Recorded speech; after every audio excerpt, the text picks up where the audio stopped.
We are living the realities of climate change, sea level rise, as you stand watching me today at COP26.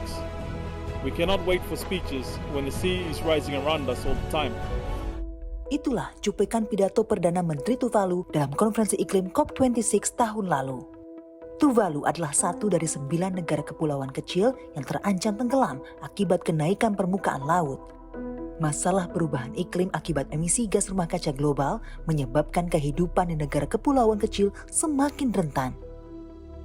Menurut data Organisasi Kerjasama dan Pembangunan Ekonomi (OECD), negara anggota G20 berkontribusi terhadap 80% emisi gas rumah kaca dunia.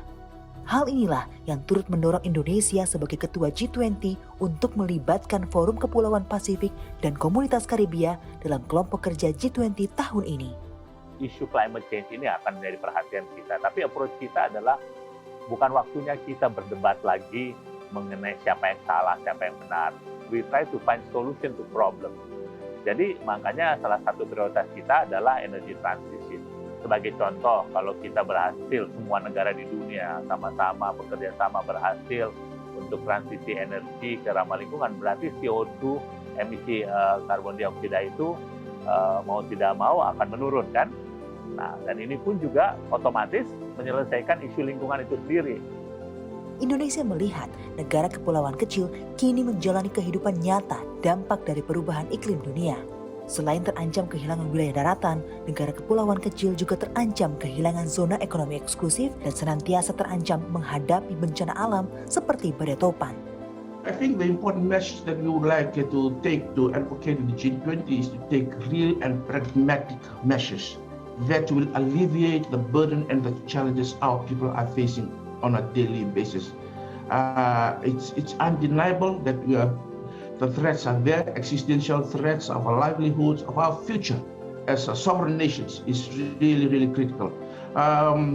There are political issues at the global level that they need to resolve, like the trajectory of 1.5%, but there are also measures that the G20 members can help the Pacific by building our community, building resilience in our community. Indonesia juga melihat di masa depan masalah perubahan iklim tak hanya akan dirasakan oleh negara kepulauan kecil. The pandemic also provide us with a harsh reminder of the vulnerability of our global economy of non-traditional shock. Climate change could pose even bigger threat than the pandemic. The G20 must play a role in combating climate change, not just to reduce carbon emission, but also finding ways to raise and direct more financing for sustainable investment, as well as technologies that facilitate climate action.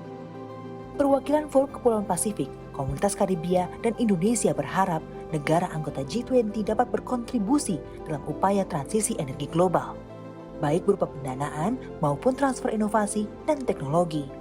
Transisi energi diharapkan dapat mendorong tercapainya target penurunan suhu global.